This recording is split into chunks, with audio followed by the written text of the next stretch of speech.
So you've been seriously struggling in engineering school. You've hit a plateau in your grades and you really need a boost. Well, you've come to the right place. I'm gonna give you some of the advice and secrets that 4.0 students have and stuff that I've used myself to help me get to those high grades throughout my engineering degree. I'm in my 5th year of mechanical engineering so far in the University of Alberta, so I've got lots of experience with this subject and I've got a lot of advice to give to fellow students. And to be honest, it's not been like that the whole time. I've gone through those highs, I've gone through those lows with quizzes that were like way lower than 50%.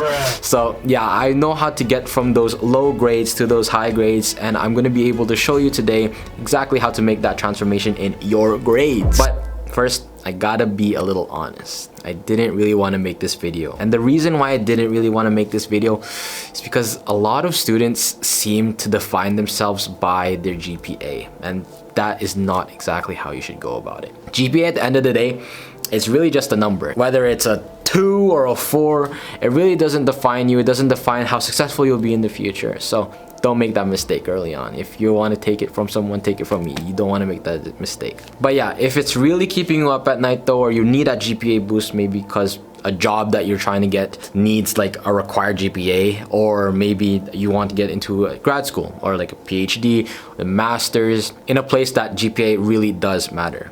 That's when, yes, it's totally fair that you would really want to get those higher grades, those really high GPAs. In general, GPA doesn't define you, okay? So please, please, please don't make that mistake, please. But yeah, in this video, I'm gonna be structuring usually like the big problems that most engineering students have, and then I'll give you like my solution, my tip to help you get to those higher grades. So the first problem that most students have is that there's simply too much information. The information is too overwhelming. And my solution for this is one tip, and it's to optimize taking notes. Optimize taking notes, and you have to take notes intentionally.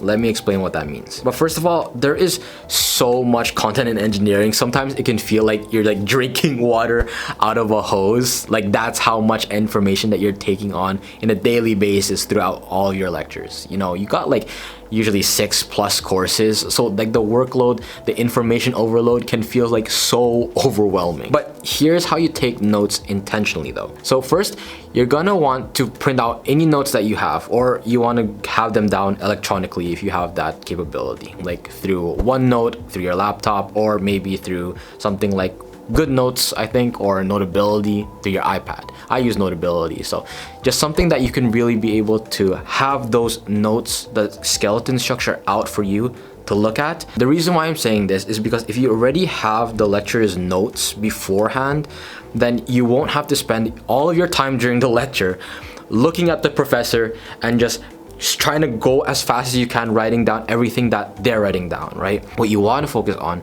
is the notes that the lecturer isn't writing down, or the stuff that is not directly on your skeleton structure notes. This way, not only are you gonna have the resources of those professor notes, the ones that are already given to you by the lecture notes, but you'll also be able to have those additional notes that the professor is giving you verbally. Now, the reason why these verbal notes are so important is because they're usually there to help you with understanding.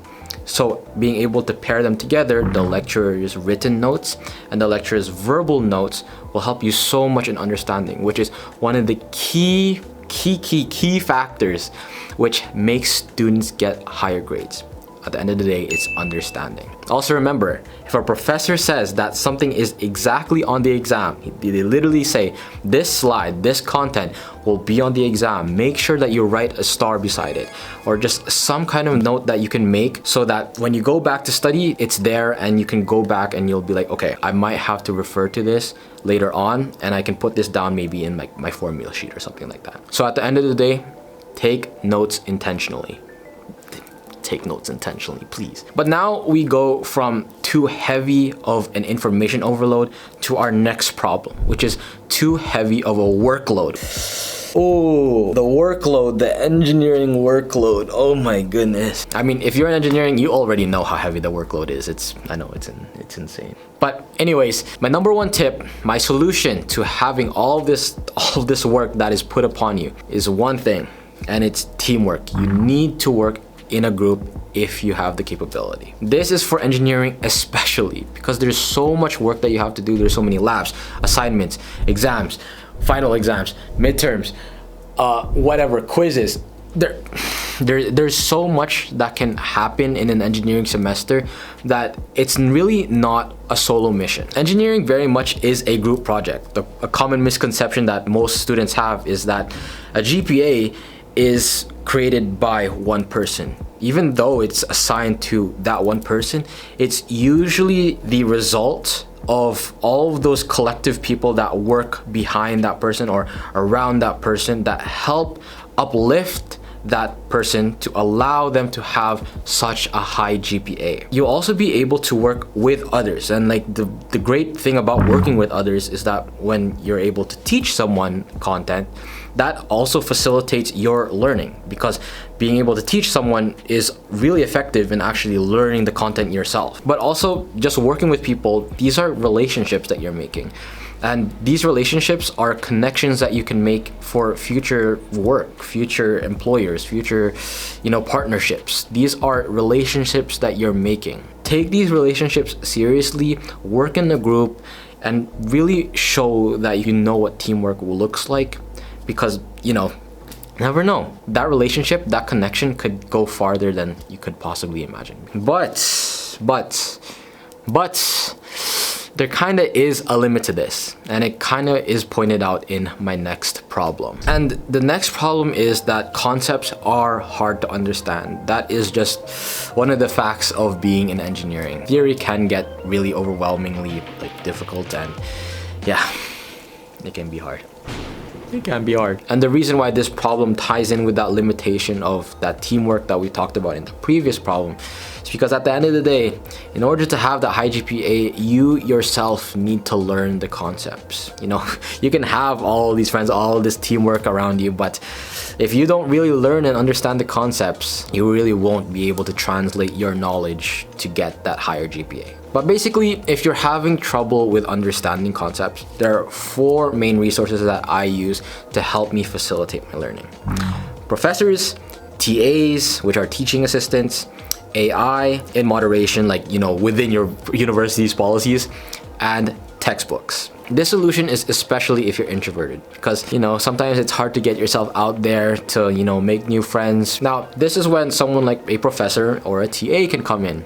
At the end of the day, you could ask one of your friends for information, but the most reliable information you're gonna get is from the TA or professor themselves, because they know the content so well, especially through stuff like office hours. Make sure to check those office hours. If you attend these and ask all of those questions that you have regarding lectures, regarding assignments, you'll be able to get answers right away, and there'll be answers that matter the most, especially for your content. Also, you can just send an email too. You can just send a professor or a TA over an email, ask a quick question, and they'll get back to you really fast.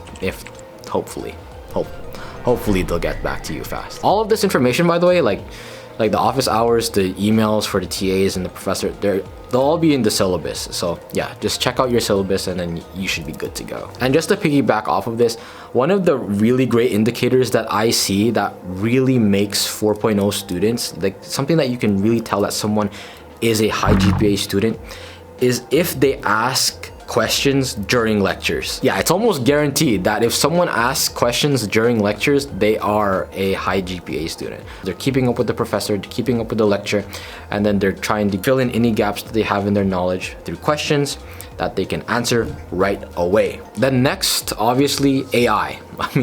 We're so lucky right now to have something like ChatGPT be able to help us to facilitate our learning, but be sure to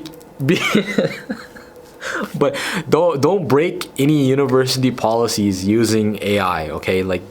I'm not saying to abuse AI. I'm saying to use AI as a tool to facilitate your learning, not for AI to become the thing that you use to that is going to be evaluated. Don't do that.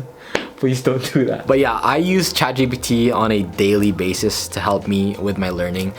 especially when it's harder to get in touch with a professor or a TA, or you just need a quick answer right away, right? And you have those questions that are so specific that it's hard to use Google to, ask those questions. But the thing is with using AI is that making your prompts can be a little bit of a challenge. That is the limitation of AI. It can't really read your brain, right? In order to ask those really specific questions effectively to AI, this is what I use. So first, you can ask your conceptual question to the AI. And then if you really want to dumb it down, say something like, explain to me like I'm in 3rd grade, which is actually really useful in terms of actually building a foundation in order for you to learn. In engineering, we like to go right up to the equations, right up to the derivations, but we need to take that time to really build a foundation of what the concepts are in order to get higher up. And finally, those relevant textbooks to those courses are going to be the most relevant and reliable sources of information to all of the stuff that you're going to be learning in your courses. Especially because professors like to follow, chapters of a textbook when they go through their lectures. So if you want more detailed learning, check out those textbooks and they'll be able to really explain to you more in depth what each concept is. So yeah. At the end of the day, professors, TAs, AI, and textbooks using all 4 together will definitely, oh my gosh, it will definitely help you a lot. Because at the end of the day, you want to be able to take in a concept and go, oh.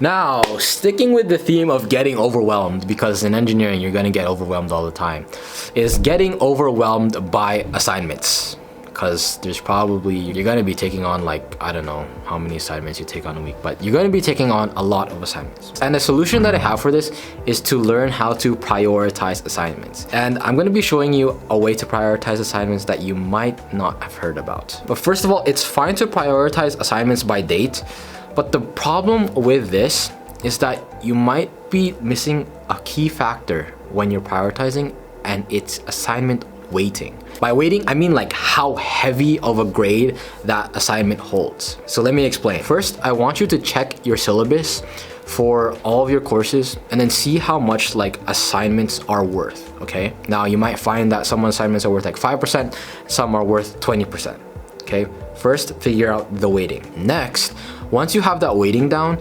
check your schedule, whatever you use to keep track of your assignments, whether you write it down or use something like Notion. I use Notion because it's so helpful. But yeah, whatever calendar you use to, keep down whatever assignments you have in that week or in the next 2 weeks, 3 weeks, whatever, you can write down the weighting, okay, beside those assignments. Now, taking this example, let's say that it's currently Monday and you have an assignment due on Tuesday and another assignment due on Thursday. Now, you might be more inclined to take on that one on Tuesday right away, right? And then you want to work on that one on Thursday later on, maybe on that Wednesday. The problem with this is that what if that assignment on Thursday is worth 30% of that grade, and then the one on Tuesday is worth 5% or less. Bruh. And then you prioritize that Tuesday one right away. This is one way to really bring down your grade right away so efficiently. The reason why this is that you're essentially using more time, or you're wasting time that you could be using for that Thursday assignment on that Tuesday assignment. So essentially, you're sacrificing more of your grade for less of a reward. Another tip that I can give you in terms of assignments is that it might be a good idea once the professor uploads that assignment, you might want to just glance over it. You don't have to actually work on it, just glance over it, okay? Because you've glanced over it, you'll have that in the back of your mind what relevant information you'll need while you're learning the lectures to really be able to efficiently look through those lectures later on when you're actually working on the assignment. So basically, Step 1, you've looked over the assignment. Step 2, you learn the lectures. And step 3, you'll be able to efficiently look through those lectures instead of blindly going through those lectures, trying to find relevant information for that assignment, because in the back of your mind, you already know what is the relevant information, or you already have an idea of what is the relevant information for that assignment. Also remember that professors are pretty flexible most of the time. So if you need like an extension or you need a regrade, you can always just reach out to the professor and, you know, they might be able to help you out. So yeah, just ask is what I'm saying. Now this next problem is probably the one that influences GPA the most, and it's exams, obviously, because of weighting, right? Exams can be weighted like 40+%, right? So doing bad in a midterm or a final can really bring down your grade. So problem is that maybe you suck at taking exams, and the solution is a weird one, and it's to learn how to take exams. I know, wait. Let me explain. I want to reiterate, this is an important one. This one is really weird because sometimes being able to take an exam, like be able to be good at taking exams, can sometimes be more important, more influential than actually understanding the material, which I know is so weird to think about. But it's something that I've been able to do consistently over the years, and it's helped me get such high grades. This is because a key factor that you are going up against in an exam situation is usually the time and the stress and nervousness because of that environment that is around you, and less to do with the actual questions. The way that I've been able to combat this is by literally simulating an exam environment. So take those practice exams that an instructor may give you, put yourself in a quiet place, and time yourself while you take that exam.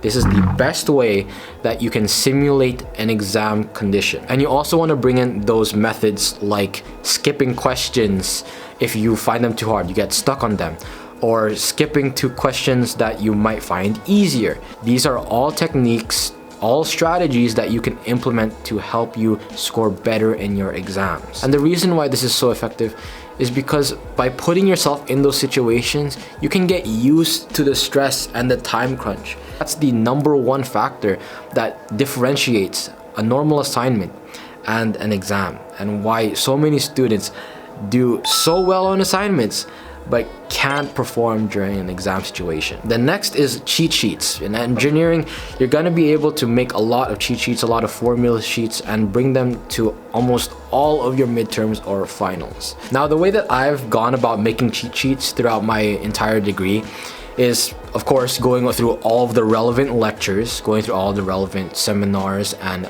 assignments that are covered in that exam, but also being able to write down the process of each question that might come up on an exam. Now, the reason why this works is because there's only realistically, there's only a limited amount of type of question that they can actually give you in an exam. Most questions will just be the same question as another one that you've done in the past, but just adjusted ever so slightly. Maybe it's the numbers that are changed, or it uses a little bit different method. So if you, in theory, did all of the questions that you could possibly do through your textbook, your final exams, the previous final exams, your assignments, the seminars, in theory, if you did all of them and you felt comfortable with them, oh yeah, you'd be able to get a 4.0 so easily, right? Once you understand those processes, man, you have the formula, you have the system it takes in place to answer any question.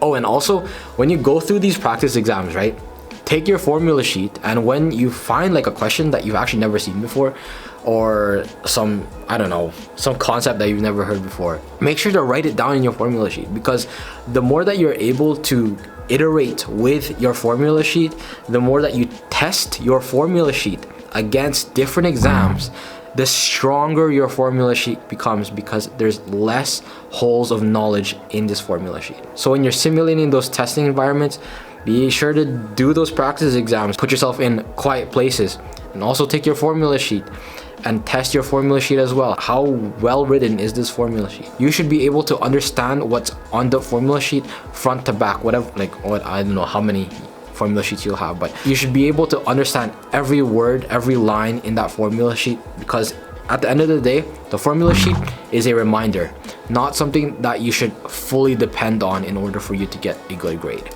I hope you guys are learning something from this video, because I'm dropping all of this knowledge right now. I'm trying to like give you everything that I have. Let's get on to the next problem. So the next problem that a lot of students have is that they lack motivation to actually do the work.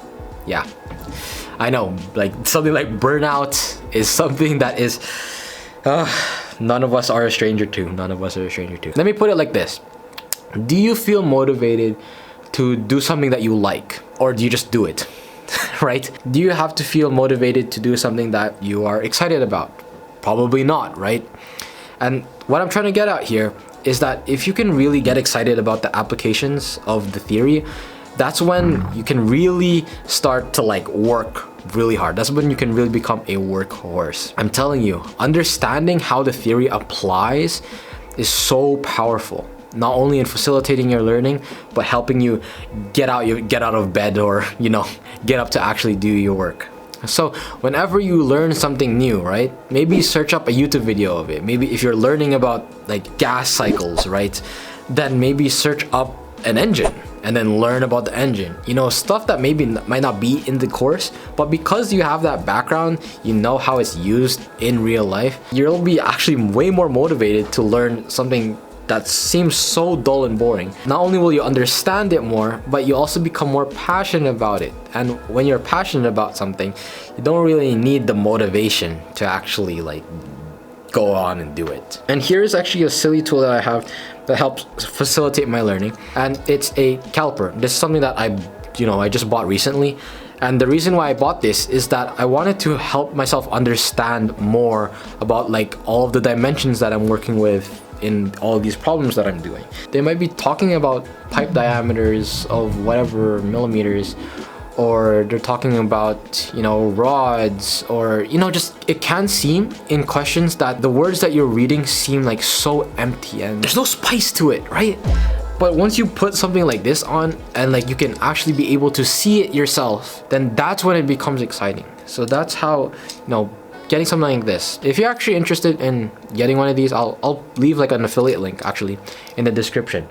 So yeah, you can support your boy too if you want to go ahead and grab one of these. Now, this last one is one for those of you that feel like you've dug yourself in such a deep hole and you've been doing this for so long and you just don't know how you're going to be able to change, right? This last problem is that maybe you've developed too many bad habits and you don't know how to get yourself out of it. My solution to this is that you have to understand that you are a product of the environment that you put yourself around. This is something that I've been able to learn and teach myself through books like Atomic Habits by James Clear, which is a great book, by the way. I'll also leave that one in the description as an affiliate link if you want to support. But the whole point is, in order to break these bad habits, you need to be able to understand how the environment that you put yourself around integrates with your life and integrates with these habits. The first part about an environment, which includes being mindful of the people that you put yourself around. Now we can actually use this to our advantage to help you get that 4.0 GPA by understanding that if you put yourself around more high GPA students, you should, in theory, also be able to develop yourself into one of those types of people. It's really as simple as the person who you want to be, put yourself around them. And eventually you should become like one of them. This is how you can really take advantage of this principle. So you're going to want to look for those committed students as well. Maybe look for those students that sit up closer in the front of the class. I don't know, it seems like most of the time those people that sit in front of the class are more engaged, therefore they understand the lectures, the content more deeply.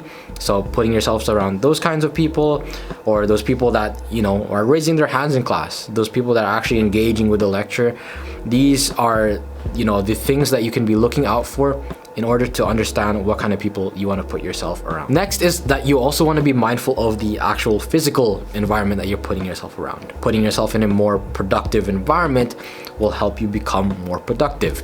So putting yourself maybe in like a library setting or just somewhere more quiet will help you become more productive because you'll be able to focus. Other than being in like a super loud environment where there's tons of traffic or tons of people that are just talking. This is the type of environment that you don't want to work in, because this will really take you out of that productive state, that state of focus. Now, I've gone through all of these, right? I've gone through all of these tips, all of these solutions.